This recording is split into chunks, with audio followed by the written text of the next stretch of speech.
Good morning, everyone. My name is Danielle McNichol, and I'm with Neumann University Center for Leadership. Thank you for taking the time today to speak with us about Career Pivot. We're very pleased to provide this webinar to you today in conjunction with Pennsylvania Career Link, as well as Delaware County Community College.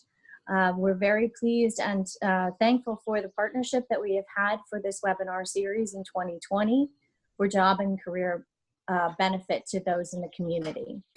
Please be advised that for today, any questions that you may have will be in chat and or the Q&A section of the webinar.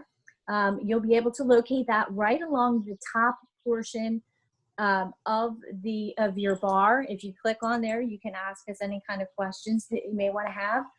Depending, we may or may not interrupt the presentation to answer your question, or we will be leaving some time at the end. At any point in time in this, just so that you know, this is being recorded, so you will be able to go back and you'll be able to find the link at www.nucenterforleadership.com. You'll be able to click on there to resources. You'll be able to view the webinar itself. You'll be able to ask questions, and you'll be able to have the resources there as well. At the conclusion of this presentation, you will receive all of the slides for this PowerPoint. They will be emailed to you along with a certificate. We should expect to have that no later than the end of next week. But again, if you have any questions, my contact information, mcnichod@neumann.edu, will be available on the last slide, and you will be able to ask me any questions or any follow-up that you may need.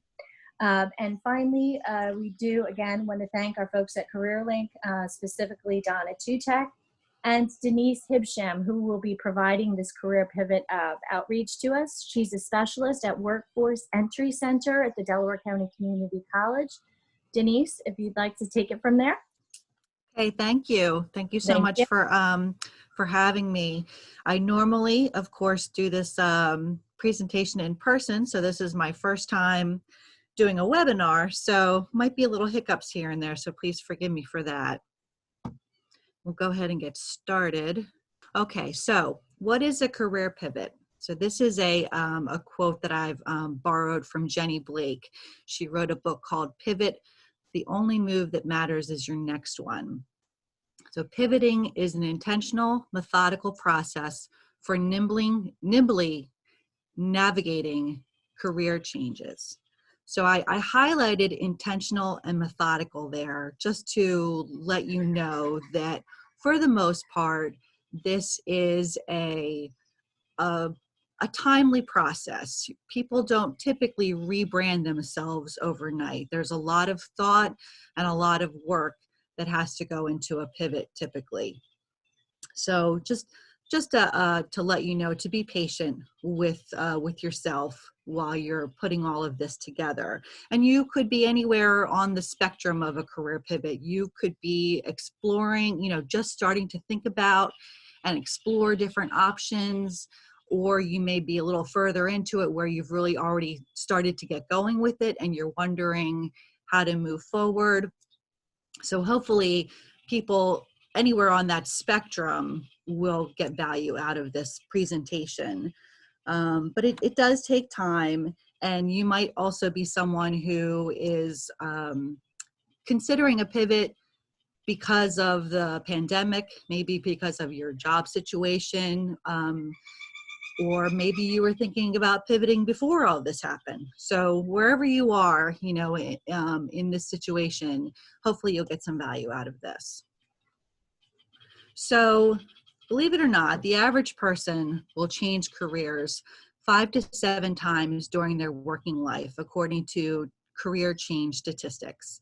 So that's something that is fairly new. Our parents' generation typically stayed at a job for a long time, worked for one company for a very long time, maybe their whole life. So we are starting to see that less and less. People are moving around and making different job changes much more frequently than in the past.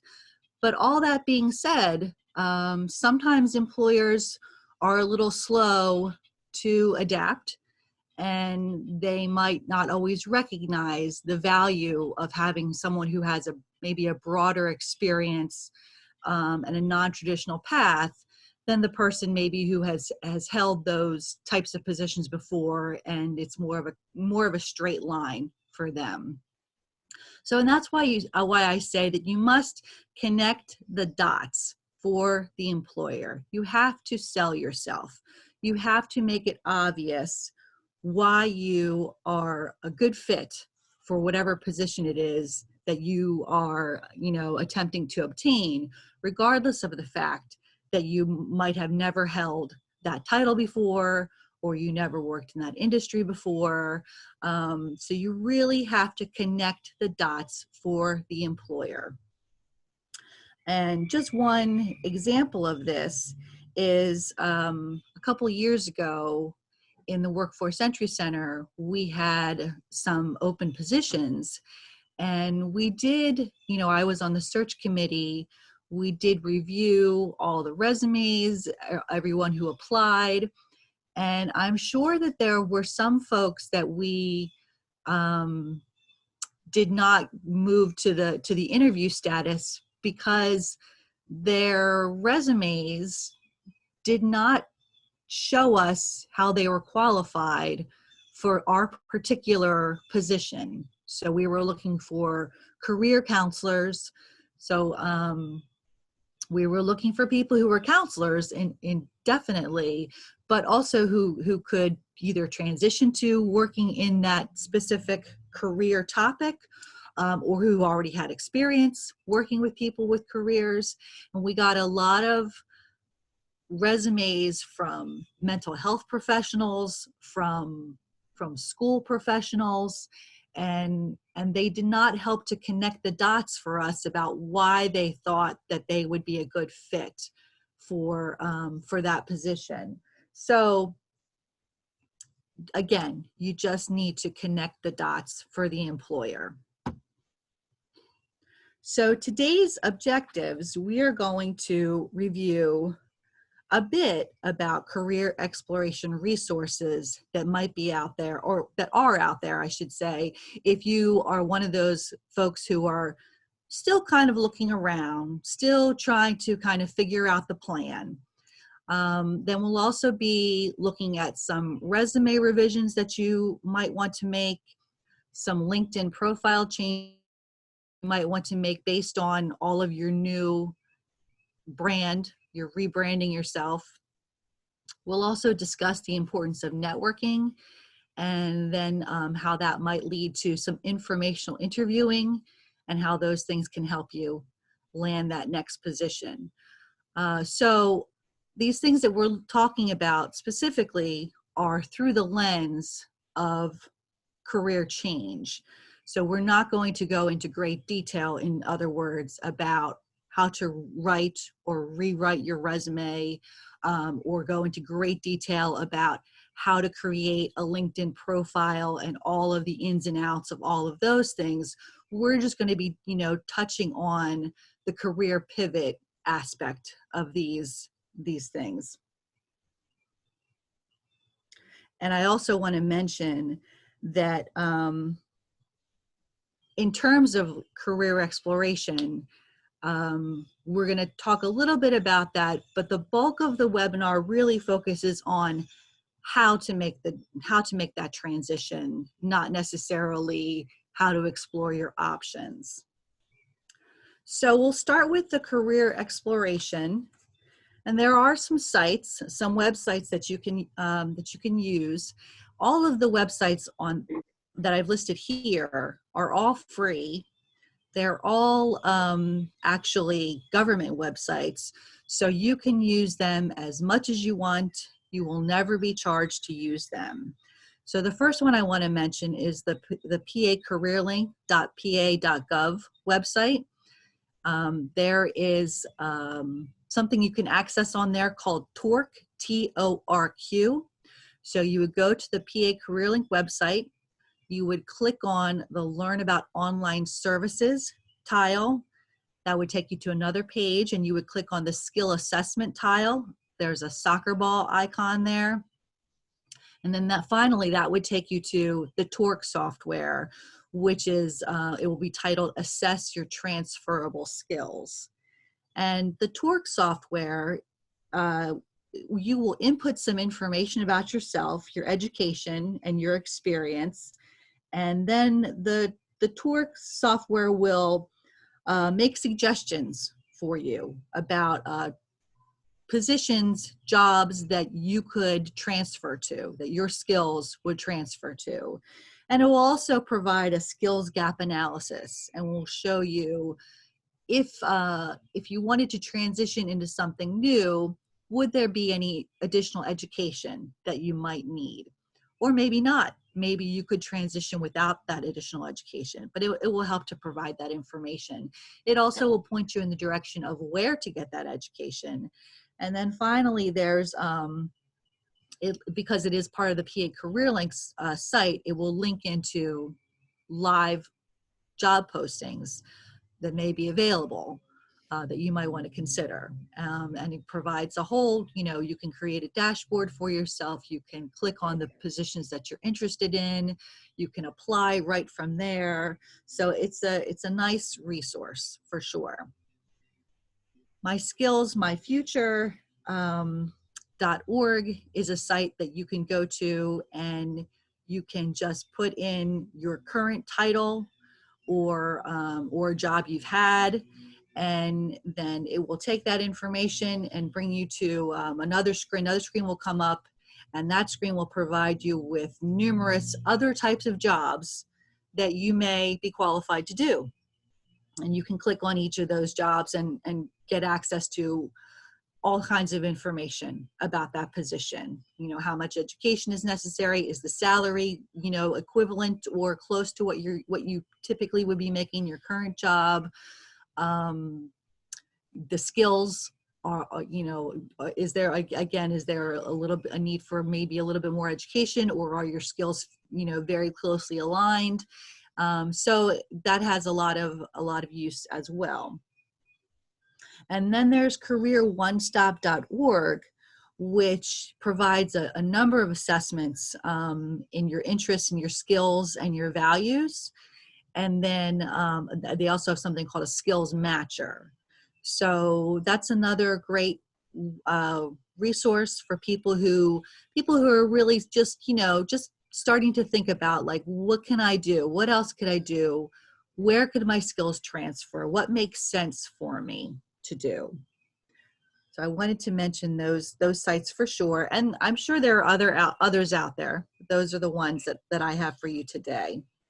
So once your goal is crystal clear, so in other words, you know exactly what you want, the job title that you're interested in, the industry that you want to work in, you're very crystal clear on that goal, then you are ready to revamp your brand with your revised resume and your LinkedIn profile.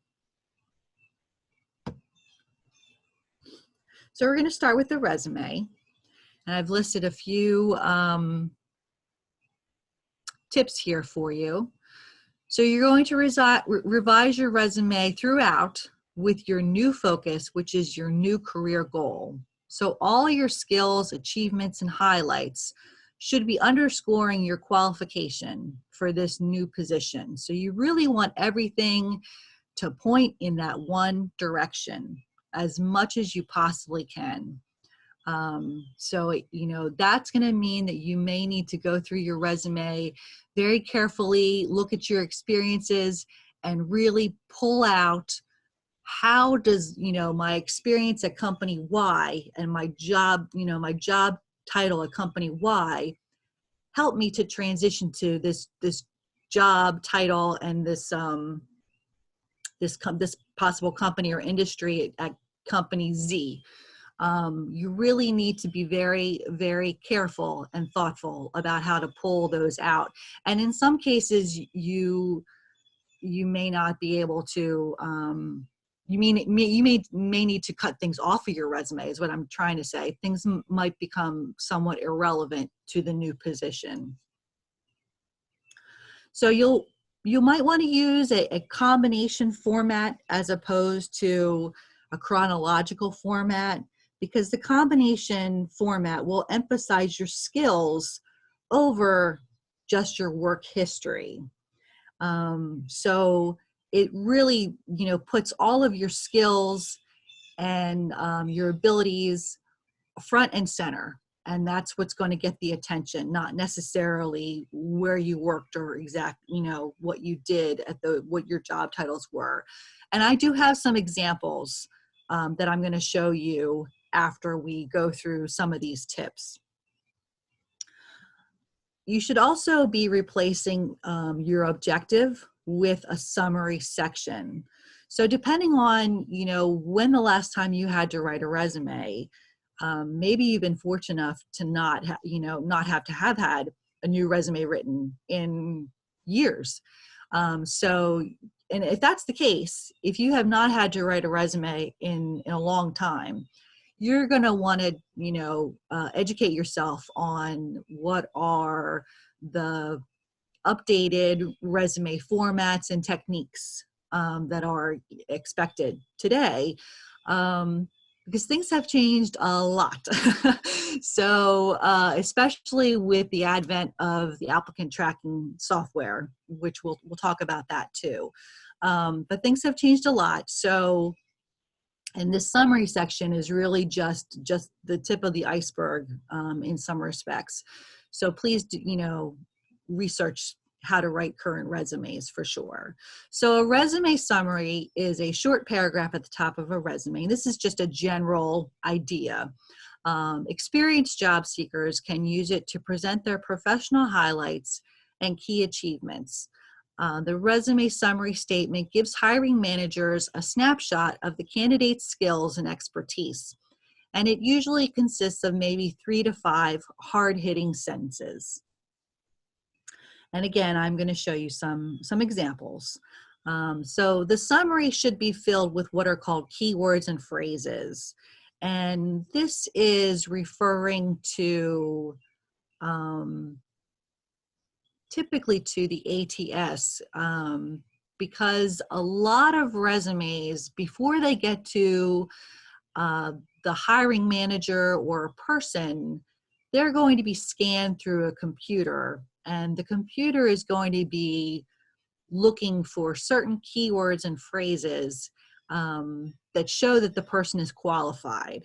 And then if the resume passes through the ATS and is deemed, that this person is qualified, then the resume gets passed to a person. A report gets printed out for that hiring manager or that HR staff person. So you really need to make sure that your resume is as full of these keywords and phrases as possible, your hard skills and your soft skills, so that you can get to that person, because that's your goal, is to get to a human person. And so you'll want to really make sure that your soft skills are highlighted and your hard skills. So soft skills are things like communication, analytical, energetic, attention to detail, people person, collaborative, those types of words. So your soft skills are really who you are, as a person. They're your personal characteristics almost, in a professional way. Your hard skills are the things that you've been trained to do. So you've gotten specific training either on the job or through a school, through an associate degree or training certification or a bachelor's degree, and those have taught you how to do those things. So they might be like writing software, writing Java, or using Excel, or using PowerPoint, or you're trained in how to do payroll or accounts receivable, those types of words. So as a counselor, I was trained in individual counseling and group counseling. So those are things that you've been trained to do. So that's the difference between your hard skills and your soft skills. So I do have a couple of examples to go over. Oh, and before I go to those examples, I do want to mention that if you are someone who is considering a career pivot, and maybe you don't have any real paid experience in the area that you might be considering, transitioning to, that can be included on your resume. Any experience, whether paid or unpaid, that you have in that area that you're trying to transition to, you definitely want to include it. Because again, you're wanting to connect the dots for the employer. So some examples of this would be, I've worked with a couple of stay-at-home moms. So one person in particular, she graduated from college. She worked, I forget exactly what she did, but she was in business in some capacity. And then she left the business world to stay home for a few years with her children while they were young. While she was home, she was really very involved in the Home and School Association of her kids' schools. So if any of you listening have children currently, or you've raised children, you know what a giant job the Home and School Associations are. They're just a lot of work. So she was really able to continue using those skills like collaboration, communication, delegating, fundraising. She used computer software programs. So she really did a lot of work. She was a volunteer. She was vice president. Then she was president. So she took on all sorts of different roles. And as her kids got a little older, she decided she wanted to go back to work. And she thought, how can I use all that volunteer experience? She was very interested in getting an administrative assistant position where she could help someone else coordinate, collaborate, communicate, all of those things. So she was able to use all of that experience that she had on her resume, although it was unpaid. It was still very valuable experience. Another example of this is I met a gentleman a couple years ago who worked in insurance, and he was in his mid to late 40s maybe, and he had worked in insurance in different capacities for most of his adult career. And he told me, he had been in the industry for maybe 15, 18 years. And he told me the first 7 or 8 years of that, he really enjoyed it. He really liked the work that he was doing. I believe he was on the road a lot. He was, I guess they call them an appraiser or something like that. He would go out and look at cars and that had been damaged, and he would, write up the reports and estimate the cost to repair the car, all of that. And he really enjoyed that, getting out and talking to people and doing that part of the work. Then he was transitioned into an office job where he was, not out and about, and he was doing different type of work in insurance, and he was not really enjoying it, not really liking it. But, he had a family, he was a grown up, he had bills to pay, and like many of us do, just kept going with that path of least resistance because, that was fulfilling his needs at that time. So he ended up being laid off from that position, and he really took it as, as a sign that, considering his lack of enjoyment in the position and the drudgery of it, he kind of felt like, well, this is a chance for me to maybe do something different. So one thing that he'd spent, his whole life, he was a big lover of kids and sports. He was a coach, he was a referee, he was a devout Catholic, he was involved in his Sunday school, he was a teacher, a Sunday school teacher, he was a youth group leader. All of those experiences together were very fulfilling for him. And he decided he wanted to see if he could possibly transition into teaching. So he used all of that experience to try to sell himself as someone who could be a teacher. And because he was very active in his church, he was able to talk to some of the principals of the local Catholic churches, and he was able to find some substitute teaching positions and some long-term substitute teaching positions in those Catholic schools. That he decided he would start there, and then if it was something that that he really loved, that he would continue his education then to get his state certifications to become a teacher. So those are just a couple of the examples that I wanted you to be aware of people who don't necessarily have the paid work experience, but they still have that valuable experience that they are able to put on their resume to help sell themselves. And one last really quick one is a woman who was an administrative assistant. She had elderly parents. She left her work for a couple of years to take care of them. She did a lot of work taking care of them physically, taking care of all of their assets and their medical bills and their insurance payments and handling all of that, the estate planning, all of that when they passed.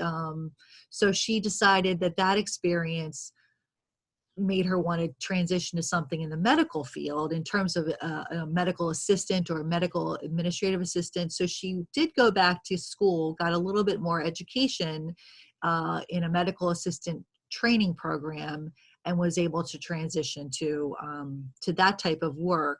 And again, she did put all of that valuable experience on her resume. So I do want to get into showing you a couple of examples, and at the end of the examples, you'll see where I found these. These are from websites that you can access, so you can look at these types of things on your own. So this first one, Jason Jobber, he is a marketing professional. He wants to become an instructor, a marketing instructor. So I guess he's looking for college level positions. So you'll see that he does include his soft skills, things like charismatic and engaging and communication, presentation talents. So he includes all of that in that skills summary. And then he gets into his hard skills. So the marketing management, market data analysis, marketing strategy, operations management, financial management, strategic management. So he does highlight all of those hard and soft skills for the employer. And then he gets into his experience, and you'll see he's pulled out of the places that he's worked, or from his experience. He has marketing experience, he has sales training, he has communication and presentation, and he has technical proficiencies. So with the marketing and the sales training, he is trying to establish his expert status in marketing. And then he goes into his presentation skills with the communications and presentation part of the experience section of his resume.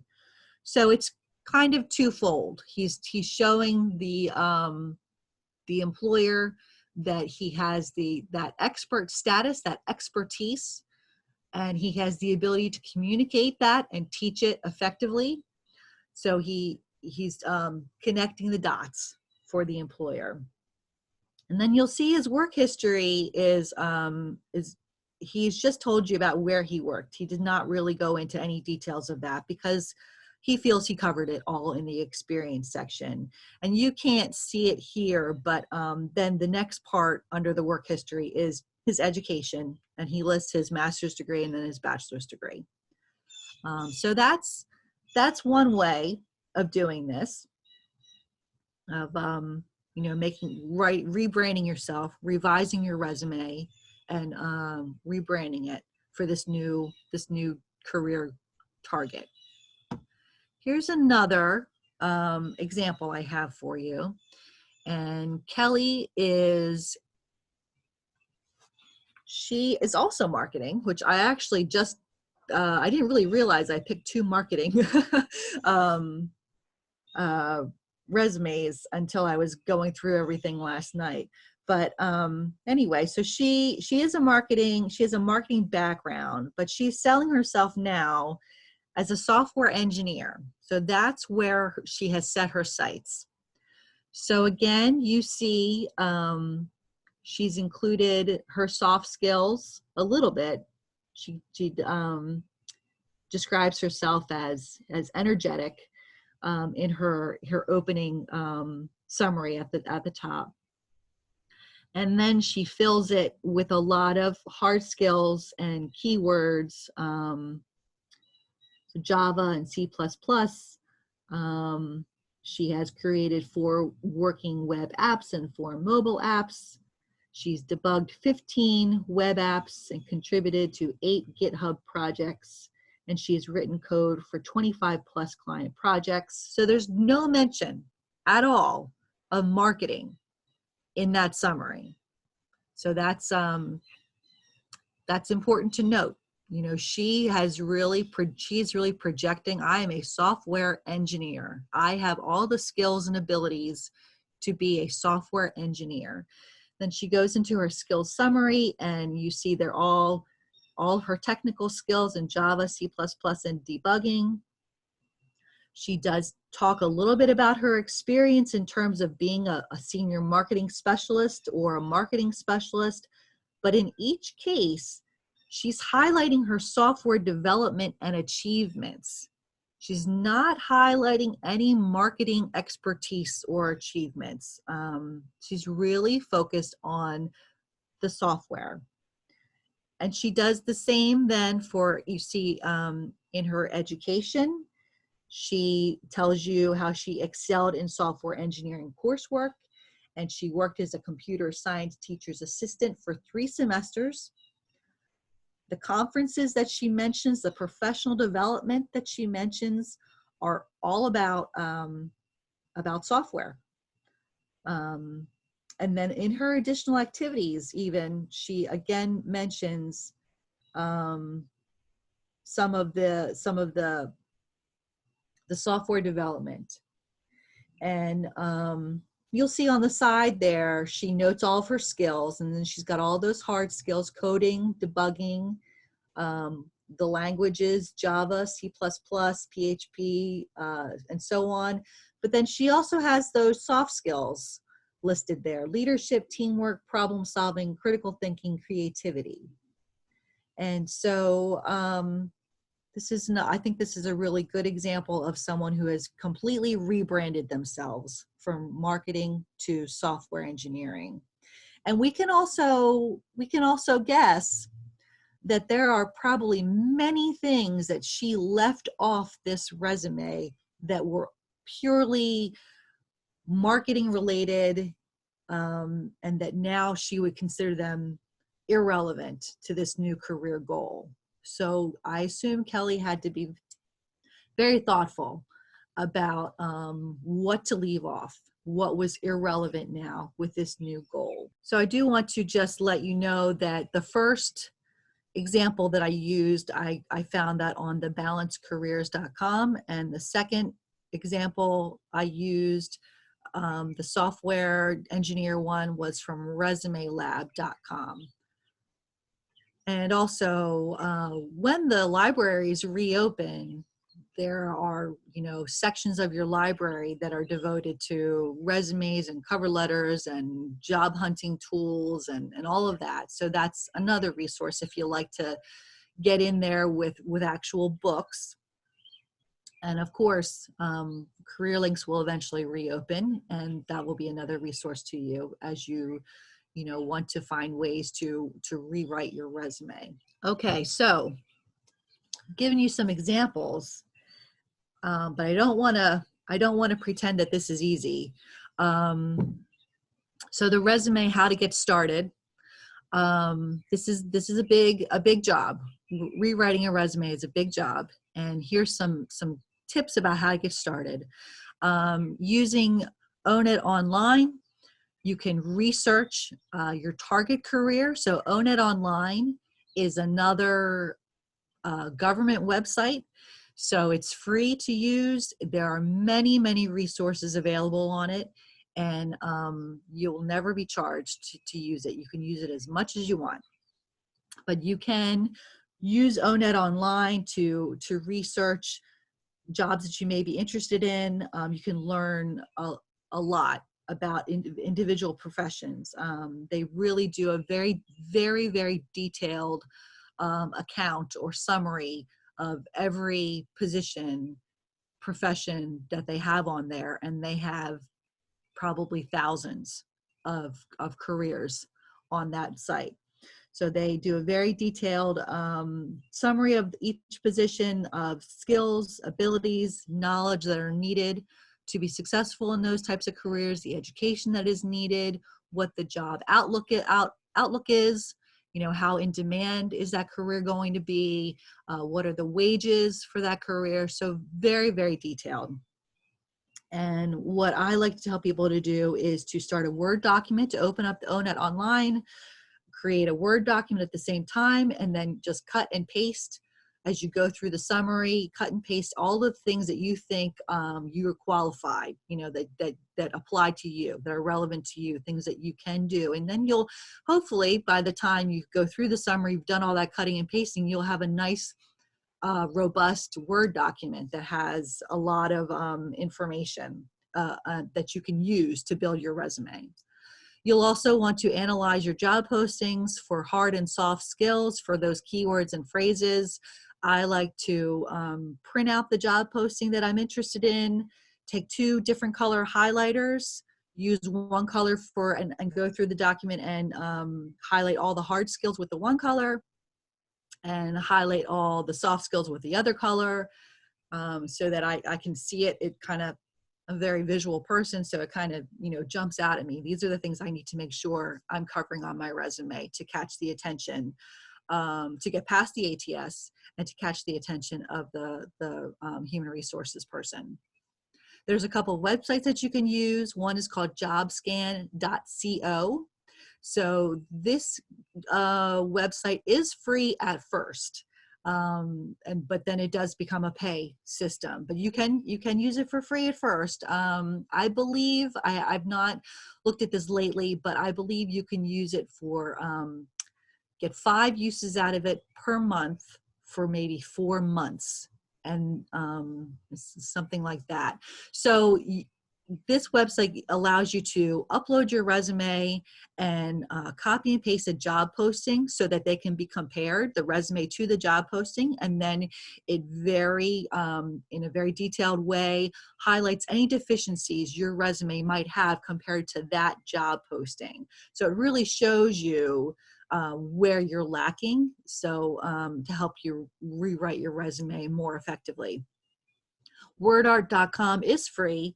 You can use that as much as you want, and it can help to target the most frequent words in the job posting, so that that can kind of help you to see, okay, these are the words that were mentioned multiple times, so you'll want to make sure, how am I covering those in my resume. So for example, I did this, I uploaded an IT support position, and WordArt analyzed it.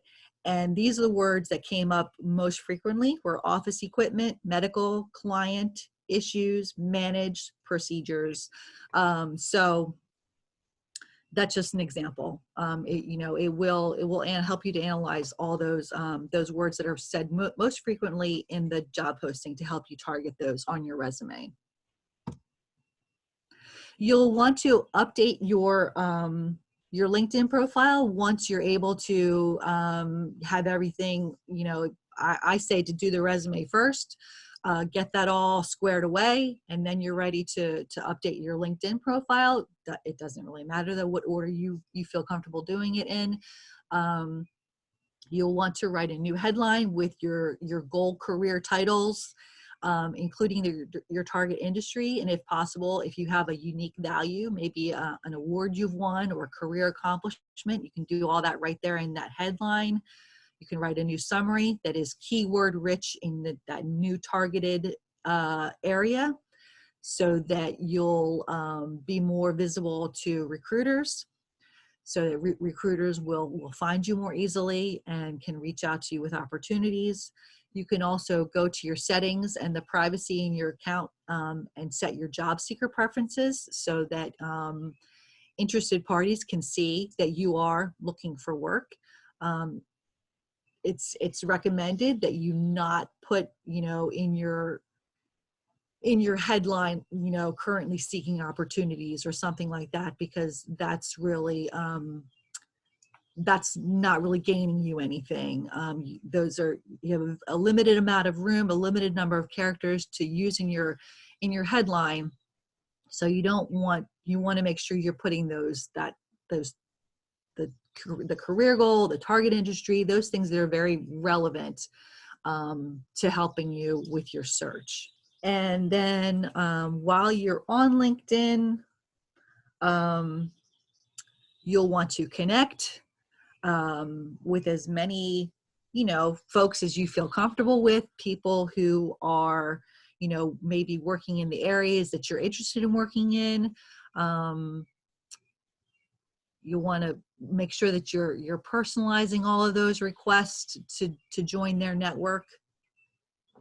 You'll want to reach out and ask for endorsements and do the same for others. So endorsements are if you want to endorse somebody for a skill that you may be a former coworker or a former, vendor or a former supervisor or something like that, you'll want to, it's a way of complimenting them on LinkedIn, and you'll want them to compliment you too. So it's nice for it to be a two-way street. Make sure your skills section highlights valuable skills in that target industry, and you'll want to join groups, alumni and professional associations. You can follow thought leaders in your targeted industry. You really just want to branch out. Follow companies that you would like to work for. And then you want to comment on other people's posts or post your own content and get noticed. Those are some of the reasons for having LinkedIn, some of the reasons for being involved on that, really building that network and staying top of mind as well. When you connect and comment and you post and you have endorsements, then you're doing what they call staying top of mind, which means that, when opportunity arises, your name will come up. You're going to be at the top of people's lists. So networking, the vast majority of hiring is friends and acquaintances hiring other trusted friends and acquaintances. And this is according to Matt Youngquist of Career Horizons. So there's just a little graphic to show you, how your network branches out. So 60% of jobs are found through networking. Your network, they already know you, they already like you, and they're already willing to help you. So who is in your network? Everybody. Your friends, your family, your neighbors, your worship congregants, your volunteer community organization associates, your local bowling leagues and your kids' soccer teams, and your people that you volunteer with at the food bank or the soup kitchen, as well as, of course, your former coworkers, supervisors, clients, vendors, classmates. So it's and of course, also professional organizations that you might be involved in. I should also mention alumni associations there too. So it's everyone. Sometimes people get caught up with networking and they think, well, I'm just going to on LinkedIn and in person, I'm just going to connect with people who are in the industry that I'm interested in working in. And that's really leaving a lot of people out of the loop, and a lot of people who already know you and like you and want to help you. So, so everyone should be in your network. So I believe next I have a sample email of someone. You know, when you reach out to people and you want to let them know, hey, I'm interested in working in this kind of industry with this kind of job, you want to be very specific. You want to really have an impact on them. So a lot of times people will be very casual and say, you know, I'm looking for a job in sales. Let me know if you find anything. And that's just so, it just doesn't have any impact when you say something like that to somebody. So depending on the person you say that to, even the most well-meaning of your friends or family, people who really care about you, might not really, that just doesn't really land with them, and they might not really think too much about it. Some people may ask you more questions and kind of draw you out, but some people won't. So you really have to be very thoughtful and specific about what you're looking for, what your skills are, and what you're looking for, and how people can help you. And so as a result, you know, I want to show you a sample email. Okay, there it is. So our sample email, networking email, it's from a person who is a teacher, and they're looking to transition to becoming a grant writer for a nonprofit organization. So they say, I'm writing to let you know that after 10 years in the classroom, I'm thinking of making a career change. And then given my passions and skills, these are the types of organizations that I think might be a good fit. So one that provides women with families and shelters with occupational resources and job training. Maybe one that provides educational support for shelter families, or maybe one that provides educational, occupational, and reentry support for the justice involved. So this person says, I've been busy preparing to launch this career pivot, and I could use your help. If you know of anyone who works in any of these types of organizations, I would love an introduction. Many thanks in advance. So this is a really nice, solid example of being very specific, and both about what you are interested in doing and how people can help. And the more that you can be specific, you can have more of an impact, and you're going to really leave, you know, like I said, make that impact on people, and they're going to think about you, and they're going to think about, oh, well, I know someone who works for a shelter that, that works for a shelter for families. Maybe I can put her in touch with them. Or even if there's nothing comes to mind immediately, you've made that impact, and it's something that might, you know, when the occasion arises, they'll think of you. So it's much more powerful. So some people do use Facebook. If you have misgivings about Facebook, if you don't trust it, they've gotten a lot of bad publicity lately.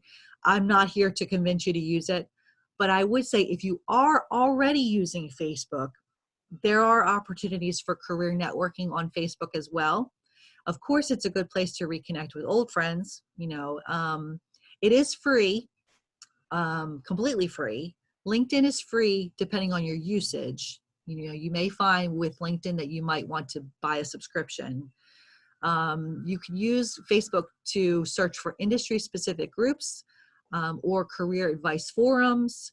So, you know, if you were somebody who wanted to be transition to becoming a graphic designer, you can look up graphic designers. And there are groups for graphic designers. There's groups for many career professionals. So it's just a chance to network and get some free advice. It's just another resource to you. And Some people take it a step further with Facebook. They might create their own professional profile that is, and keep that separate from their completely personal one. So the professional one might be, they might keep their content to 60% professional, 40% personal, that kind of a thing. It's totally up to you. If you're already using it, then you can use it in this additional way. Okay, so I also want to mention networking groups. Typically, I'm used to mentioning going to these groups in person and meeting with people face to face. We're not doing that right now, but we will return to that. And I do encourage people to get out there and get involved with some of the local networking groups. They're a good place to go to start to practice, talking to people about what your interests are and what your goals are, getting more comfortable with talking about yourself. It doesn't come easily to everybody. So they're good ways to kind of practice all of that. These that I listed here, meetup.com, Great Careers PHL, and My Career Transitions, they have online networking going on.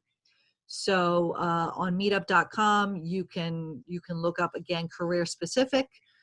Going back to the graphic designers, you can see if there are any groups of graphic designers out there in your area. Or you can just go to a general networking group. They have millions that you can search on there. Great Careers PHL is the Philadelphia Area Great Careers Group. They have moved everything to online. They have online events like this that you can attend, and you can get a lot of good education about how to sell yourself, how to revamp your resume, how to do any number of things in terms of your job search. And My Career Transitions is also moved to purely online. So you can go to those sites and find out more about those. The Great Careers PHL does charge, I think, $5 now for some of their events, but you can also buy a membership for $35. My Career Transitions is free. So the goal, or one of the goal of making all these connections and doing all this networking, is that hopefully you can have some informational interviewing. So an informational interview is a brief meeting between a person who wants to investigate a career and a person working in that career. So it's a chance, to get some relevant information, some insider information. They usually last maybe 20 to 30 minutes. And the purpose is to get firsthand relevant information about the realities of working within that particular field, industry, or position. So it's really just, like I said, to get that inside information. Very helpful, very good to reach out and make connections in the industry that you're interested in pursuing.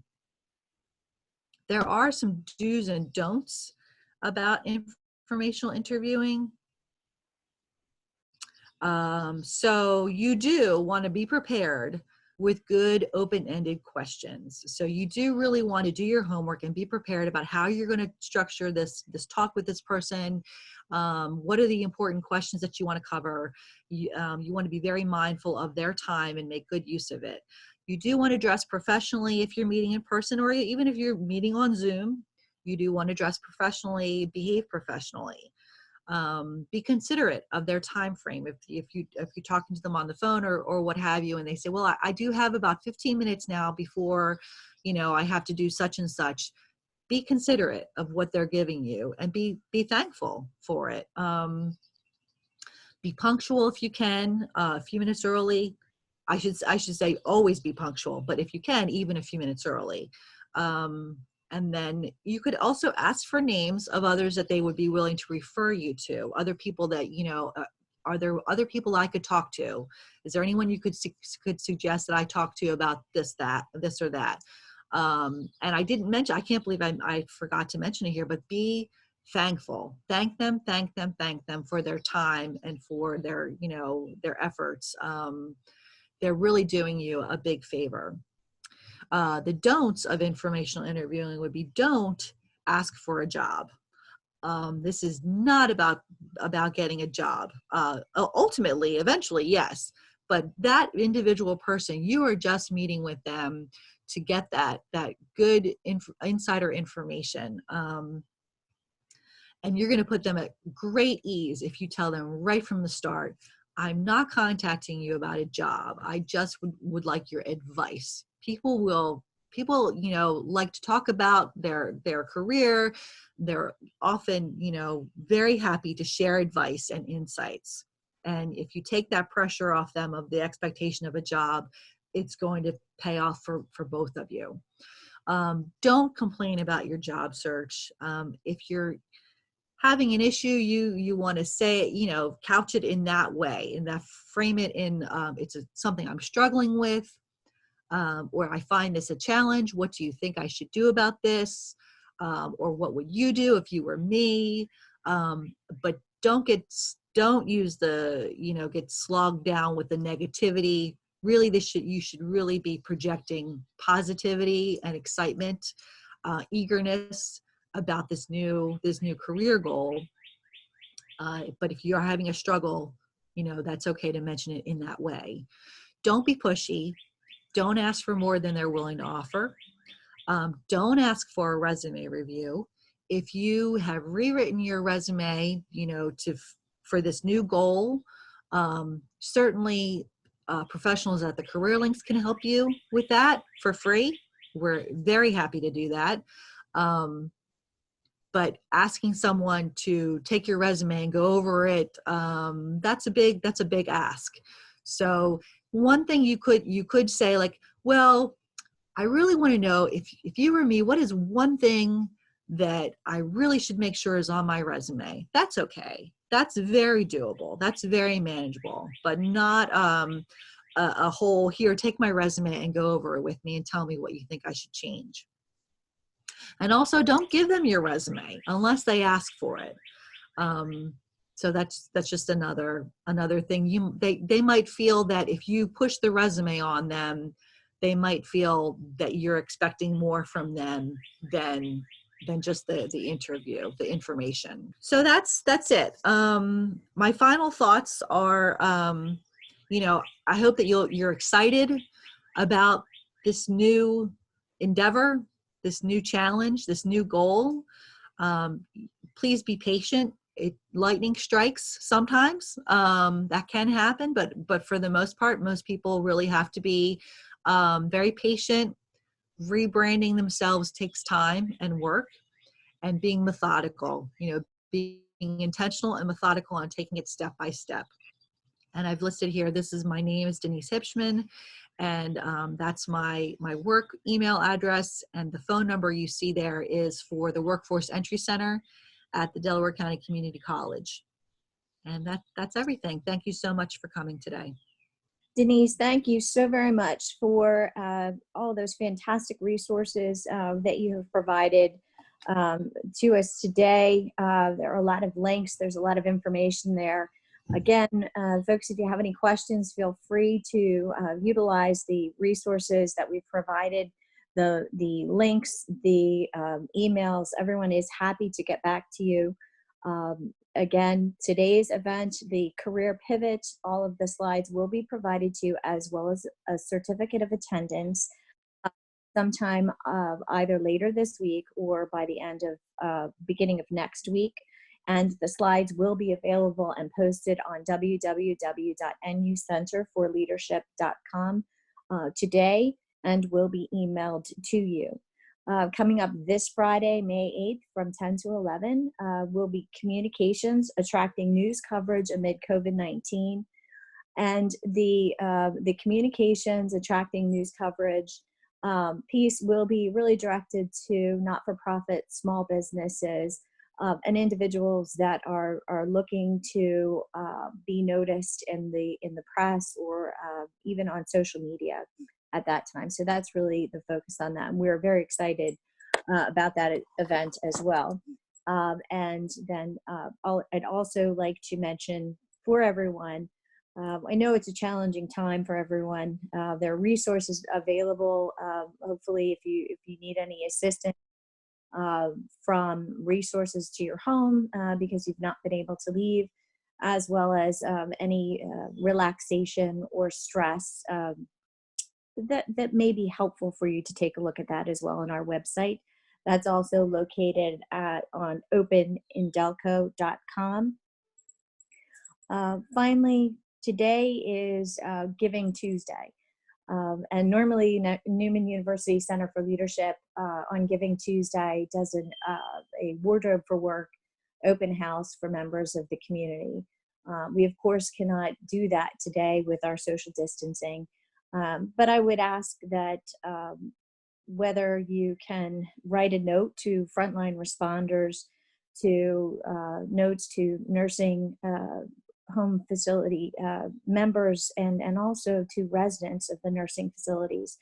Or if you'd like to visit the Foundation of Delaware County, please do so. Take a moment to be thankful and grateful for the things that we do have. And if it's either your time or your resources today on Giving Tuesday, we would ask that you do that. God bless you all and have a great day. Thanks so much.